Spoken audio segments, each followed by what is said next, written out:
И од мене и добродојдовте во уште едно издание од рубриката Прашање и одговори со Јосиф. Доаѓа од Бубец, кој што прашува колку зависи метаболизмот од бактериите што ги имаме во цревата и како да се влијае на тоа. Многу зависи. Искрено метаболизмот метаболизмот е толку сложена машина и тоа се толку многу хемиски процеси да мислам дека ако цела сезона на утринска на Телма ни ја дадат да се обработува оваа тема, нема да се дообработи во целост.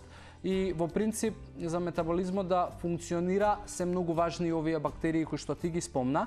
И баш пред некој ден разговарав со една моја пријателка која што е фармацевт и зборуваше за тоа дека во телото ни живеат некаде 2 килограми на бактерии доколку би ги собрале и најголем дел од тие бактерии живеат во дигестивниот систем кои што се одговорни и за претварање на храната во енергија, за спојување на сите нутриенти, за одржување на добар имунитет и народски кажано борба со непријателските настроени бактерии и многу се важни за метаболизмот. Како може да повлијаеш за зголемување на овие пријателски бактерии?